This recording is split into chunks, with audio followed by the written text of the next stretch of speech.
안녕하십니까. 전종희 목사입니다. 11월 8일 수요일 매일 성경 묵상입니다. 욥기 5장 1절에서 27절입니다.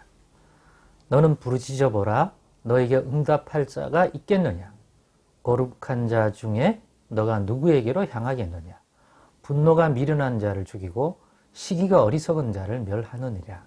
내가 미련한 자가 뿌리 내리는 것을 보고 그의 집을 당장에 저주하였노라. 그의 자식들은 구원에서 멀고 성문에서 억눌리나 구하는 자가 없으며 그가 추수한 것은 줄인 자가 먹되 덫에 걸린 것도 빼앗으며 올모가 그의 재산을 향하여 입을 벌리느니라. 재난은 티끌에서 일어나는 것이 아니며 고생은 흙에서 나는 것이 아니니라. 사람은 고생을 위하여 났으니 불꽃이 위로 날아가는 것 같으니라. 나라면 하나님을 찾겠고 내 일을 하나님께 의탁하리라. 하나님은 헤아릴 수 없이 큰 일을 행하시며 기이한 일을 셀 수 없이 행하시나니 비를 땅에 내리시고 물을 밭에 보내시며 낮은 자를 높이 드시고 애곡하는 자를 일으키사 구원에 이르게 하시느니라. 하나님은 교활한 자의 계교를 꺾으사 그들의 손이 성공하지 못하게 하시며 지혜로운 자가 자기의 계략에 빠지게 하시며 간교한 자의 계략을 무너뜨리심으로 그들은 낮에도 어둠을 만나고 대낮에도 더듬기를 밤과 같이 하느니라. 하나님은 가난한 자를 강한 자의 칼과 그 입에서 또한 그들의 손에서 구출하여 주시나니 그러므로 가난한 자가 희망이 있고 악행이 스스로 입을 다무느니라. 볼지어다 하나님께 징계받는 자에게는 복이 있나니 그런즉 너는 전능자의 징계를 업신여기지 말지니라. 하나님은 아프게 하시다가 싸매시며 상하게 하시다가 그의 손으로 고치시나니 6가지 환난에서 너를 구원하시며 7가지 환난이라도 그 재앙이 너에게 미치지 않게 하시며 기근 때의 죽음에서 전쟁 때의 칼의 위협에서 너를 구원하실 터인즉 너가 혀의 채찍을 피하여 숨을 수가 있고 멸망이 올 때에도 두려워하지 아니할 것이라. 너는 멸망과 기근을 비웃으며 들짐승을 두려워하지 말라. 들에 있는 돌이 너와 언약을 맺겠고 들짐승이 너와 화목하게 살 것이니라. 너가 너의 장막의 평안함을 알고 너의 우리를 살펴도 잃은 것이 없을 것이며 너의 자손이 많아지며 너의 후손이 땅의 풀과 같이 될 줄을 너가 알 것이라. 너가 장수하다가 무덤에 이르리니 마치 곡식단을 제때에 들어 올림 같으니라. 볼지어다 우리가 연구한 바가 이와 같으니 너는 들어보라. 그러면 너가 알리라. 아멘.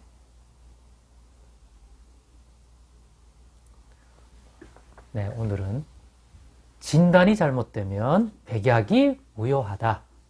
진단이 잘못되면 백약이 무효하다라는 제목으로 묵상 나눔을 가지려고 합니다. 제가 이렇게 묵상 제목을 잡은 것은 오늘 이 엘리바스가 욥에게 한 이 말 자체만 보면 틀린 말이 하나도 없는 것 같아요. 특별히 하나님을 믿고 경외하는 삶을 살고 싶어하는 하나님 백성 우리 입장에서 오늘 이 엘리바스가 욥에게 충고하고 권면하고 일깨워주는 말에 잘못된 내용이 하나도 없어요. 정말 다 맞아. 잘못된 말이 있을까? 하나님에 대하여 얘기하는 은혜롭기까지 합니다. 엘리바스의 말이. 근데 결과론적으로 우리가 욥기를 다 읽어보면 사실은 욥의 이 말이 하나님 쪽에 봤을 때는 엘리바스의 이 말이 욥이 반론을 펼치고 욥이 여기에 대한 자기 생각을 내뱉고 하는 이 말보다 즉 욥보다 의롭다, 옳다고 여기지 않습니다. 그러니까 잘못됐다, 불의하다 그런 게 아니라 상대적으로 욥의 주장이 더 맞다, 더 낫다 이런 평가를 내리시거든요. 그렇기 때문에 이 친구들이 욥에게 사과를 하도록 이끄시고 또 욥은 그것들을 받아주는 이런 구도들이 앞으로 나타나는 것을 우리가 좀 볼 수가 있거든요. 물론 그러면 욥의 앞으로 하는 이 반론의 말들이 그럼 하나님께 대해서는 옳으냐? 그건 아니에요. 그렇게까지 말할 수 없어. 왜냐하면 욥이 어려움을 당하고 있고 자기 한계를 느끼고 있어서 이런 친구들과 병문안 온 이 세 명의 친구들과의 이 논쟁, 이 말의 주고받음의 발단이 욥이 힘들어하는, 주변에 자기의 소유와 자식들이 다 죽은 것도 괴로운데 자기 몸의 발바닥에서부터 머리 정수리까지 온전한 데가 하나도 없는 그러한 자신의 모습을 보면서 자신이 살아갈 이 인생에 대하여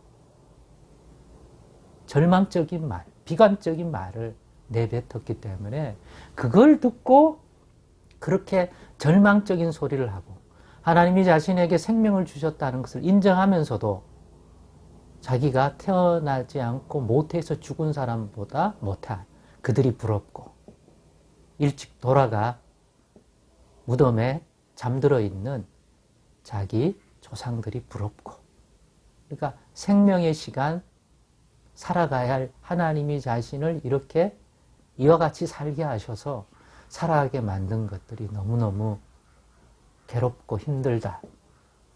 자기에겐 그래서 죽은 자들이, 세상에 나지 않은 자들이 자기에게는 구원 같고 소망 같다. 뭐 이런 표현을 듣고는 발끈한 거거든요, 친구들이.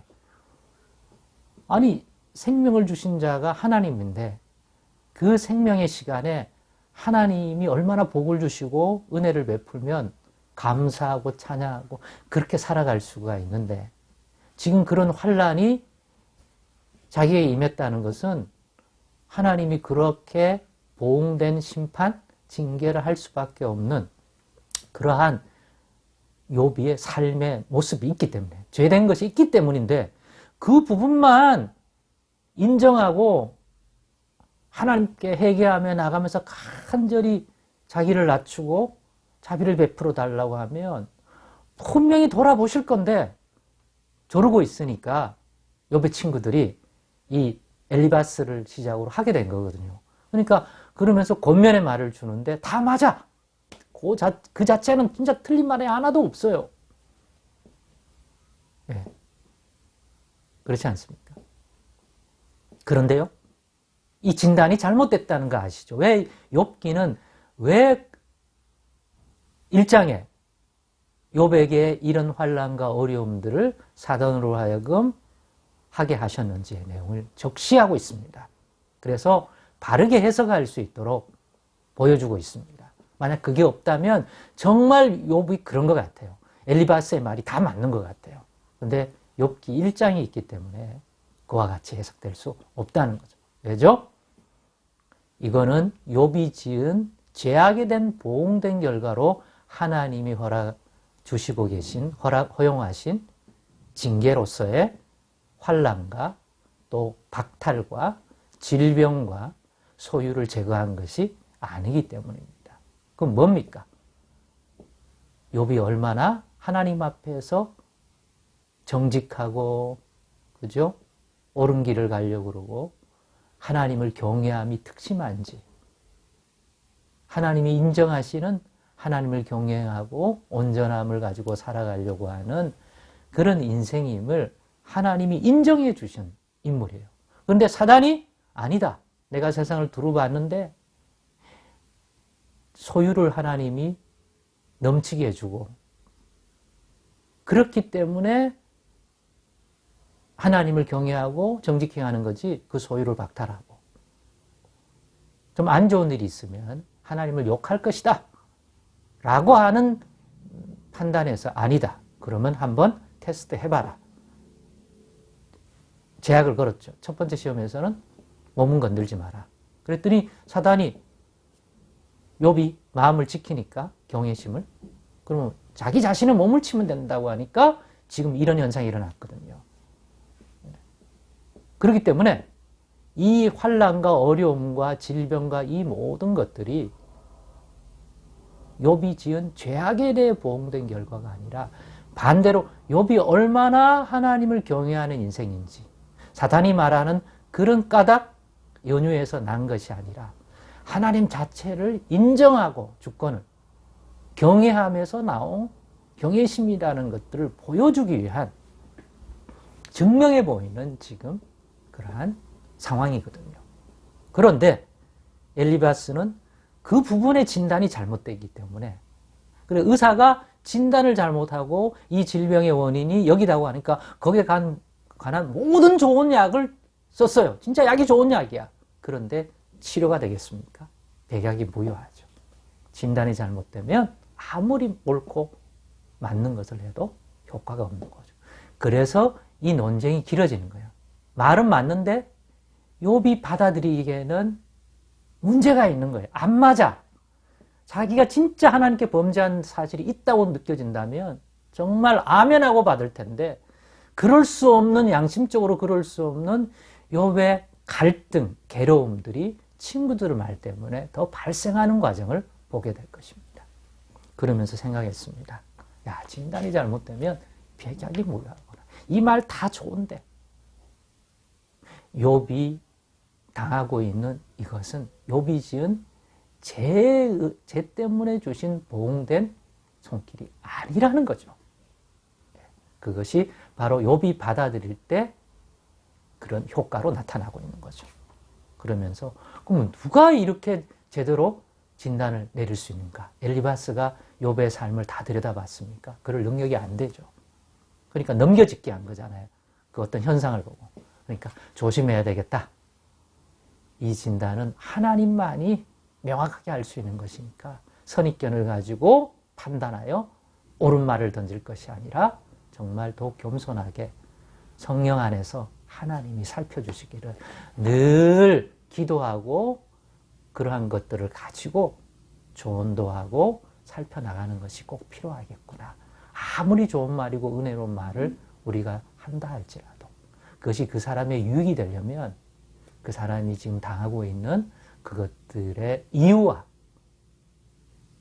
원인이 어디에 있는지를 정확하게 진단해낼 수 있어야 하는데, 그걸 할 수 없다면 우리가 어떻게 해야 될지 그 교훈을 이 욥의 친구들과의 대화는 잘 보여준다고 생각합니다. 여러분은 혹시 누군가의 참 좋은 신앙적 조언과 인생의 조언을 합니까? 그게 과연 그에게 유익이 될지 아닐지, 그가 받아들이지 않는 것이 그의 잘못만 있을까요? 혹시 내가 진단을 잘못 내렸기 때문은 아닐지 겸손히 돌아볼 수도 있는 저와 여러분 되시기를 바랍니다. 기도하겠습니다. 하나님 감사합니다. 오늘의 교훈도 인생을 살면서 꼭 가지고 살 수 있도록 도와주옵소서. 예수님의 이름으로 기도드리옵나이다. 아멘.